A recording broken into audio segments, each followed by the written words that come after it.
Hello, and welcome to episode 158 of Rivers Arcade Review. My name is Ed. This channel is dedicated to the coin-operated video games of yesteryear. Today I'm reviewing a game from my past, Gauntlet. Gauntlet was released in 1985 by Atari. My first time playing this game was at Haunted Trails Mini Golf and Arcade in Burbank, Illinois. Gauntlet is a maze, fighting, and fantasy-themed game in which you control your character with an 8-way joystick and 2 buttons, one to fire and one for magic. You need to move and fight your way through a series of mazes and enemies while collecting treasures, all while trying to find the exit. This game allows for 4 players simultaneous play. Each player controls a different colored character, although there is more. Each colored character is different and has different strengths and weaknesses. Player 1 controls Red, who is Thor the warrior, who uses a battle axe. Player 2 controls Blue, who is Thyra the Valkyrie, who uses a sword and shield. Player 3 controls Yellow, who is Merlin the Wizard, who uses magic. Player 4 controls Green, who is Questor the Elf, who uses a bow and arrow. Each of the characters will also have a different shot speed. The names are only listed on the cabinet, although the screen will only display Warrior, Valkyrie, Wizard, and Elf. Each of the characters will have different strengths. Warrior is strongest at hand-to-hand combat, Wizard is best with magic, Valkyrie has the best armor, and Elf has the fastest movement. Due to the differences in the character's strengths and weaknesses, each character will have its own high score table. The playfield will take place on the left 2/3 of the monitor, and the player and scoring statistics will be on the right third of the monitor. The playfield will continuously scroll in the direction you are moving. The game begins with your character at the top left of the maze. You will be greeted with a welcome from the game. The game will give text and audio tips as you advance through the game. Each player will begin with a predetermined amount of health. Management has the option to set health from 100 to 2,000 units. The amount of health you will receive per credit will be displayed on screen. You have the option to add more coins to increase your health. When adding coins, your health will increase the same amount per credit as you receive for the initial buy-in, although there is a twist. Since buying more health will allow you to go further in the game and earn more points, your total score will be divided by the total coins entered to give you an average per coin before showing your rank on the high scoreboard.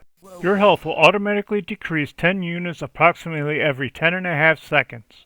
If your health drops below 200 units, you'll get a warning that your life force is running out, and a text message, "Insert coins for more health," will be displayed. If you enter a coin before your health reaches 0, your health will increase and you will keep the same score, although if your health runs out and you continue, you'll begin at the beginning of the level you died with the score of 0. Throughout each level will be food items that you can collect. Collecting food items will increase your health by 100 units. You need to use caution because some food items can be destroyed by your shots. In addition to the food items, there will also be other items you can collect. The first item you can collect will be treasures for extra points. The next item will be keys, which will be needed to open gray doors which are placed throughout the maze. If there are more than one door connected to each other, it will only take one key to open all the connecting doors. There will also be blue bottles that you can collect to give you magic capabilities. The magic will be covered later in the video. Beginning on level 8 and every 3 levels thereafter will be a hidden potion level. These hidden potions will be blue bottles with a symbol on them. Collecting these bottles will grant you power-ups.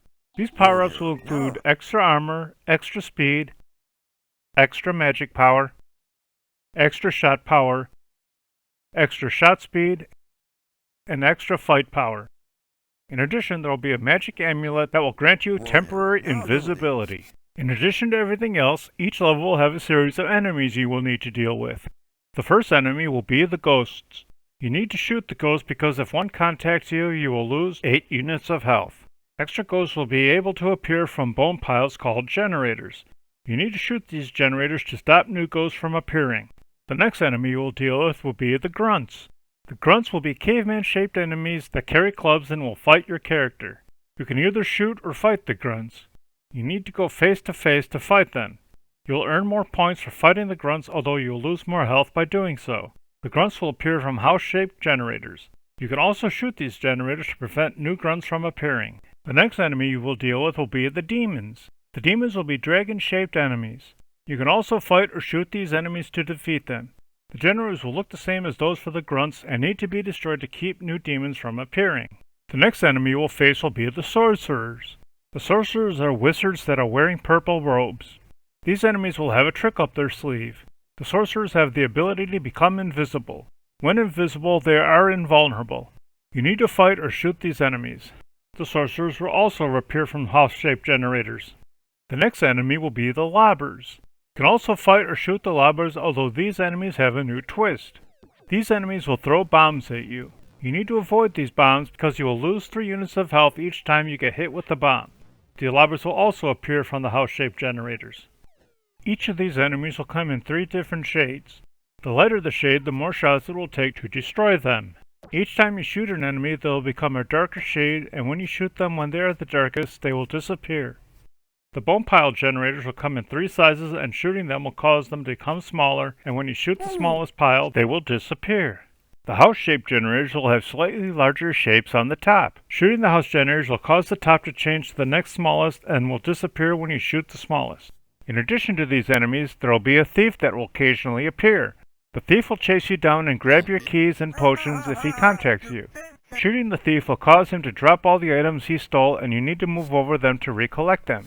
If the thief runs away and escapes, the items that he took will be carried over to the next level. In a multiplayer game, another player can collect the items after shooting the thief. If you have a magic potion in your arsenal, you can press the magic button and all the enemies on screen will be affected by 2 units. This means if the enemy is at his lowest or medium strength, they will disappear, although if they are at full strength, their strength will be reduced by 2 strength units. If you use magic while playing as wizard, since he has the best magic power, he could destroy all enemies no matter their strength. The final enemy you will face will be Death. Death will be a Grim Reaper that will chase you down. You can't shoot Death, so you must use magic to defeat him. If Death contacts you, you will continuously lose health, although your loss is limited to 200 units of strength. Once you lose 200 units of strength, Death will disappear. Occasionally, there will be red squares throughout the maze. Moving onto one of these squares will transport you to another red square somewhere else on the maze. You can use these platforms to access different parts of the maze. On later levels, there will be glowing sections on the floor of the maze. Stepping on these sections will cause parts of the walls to disappear. In addition, certain sections of walls can be destroyed by players' shots. After finishing level 12, and every 5 levels thereafter will be a bonus level. During the bonus level, you will have 20 seconds to collect as many treasure chests as you can. You will need to enter the exit in order to collect the points for the treasures. Failing to enter the exit will give you no bonus. The bonus levels will not count as a numbered level. When playing a multiplayer game, the screen scrolling will stop if one player is on one side and another player is trying to move in the opposite direction. All players need to enter the exit to advance to the next level. If one player enters the exit, that player's health will stop decreasing, although the remaining players will continue to play and their health will continue to decrease. In later levels, you need to be careful because if you shoot other players, it will cause them damage. There are 100 different levels in all. If you pass level 100, the levels will repeat randomly, although the mazes may be flipped or rotated. The first 7 levels will always be the same, although once you reach level 8, the maze order will be random, although if the last game ended after level 8, the next game's level 8 will be the last level of the previous game. On the first level, there will be 2 warp exits. These exits will take you to higher levels. The exit on the bottom right of the maze will take you to level 4, and the exit at the top right of the maze will take you to level 8. In a multiplayer game, if one player enters through the regular exit but another player enters through the warp exit, both players will go to the higher level. You will receive no extra points for using the warp exits. Gauntlet was also released in a 2-player standard size cabinet for arcade owners who didn't have room for the large 4-player cabinet. When playing on a 2-player cabinet, players will be able to choose which character they want to play via the joystick. When the second player is playing, they are limited to the 3 remaining characters when they begin. Some tricks for this game include if you wait in place for 30 counts of health to decrease, all the doors will open, and if you wait for about 180 counts of health to decrease, all of the walls are turned into exits, allowing you to skip the level.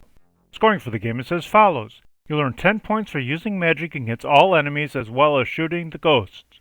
For defeating the grunts, demons, lobbers, and wizards, you'll earn 5 points for shooting and 25 points for fighting. You'll earn 500 points for defeating the thief and 10 points for shooting each generator. You'll earn 100 points for collecting the treasures and keys.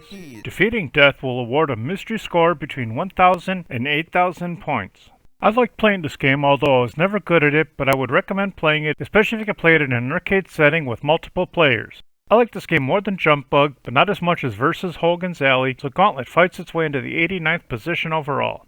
Thanks for watching, I hope you enjoyed it. If you have any games you'd like me to review, please leave a message below or on my homepage. Please remember to hit like, share, and subscribe, and stay tuned to new videos every Sunday.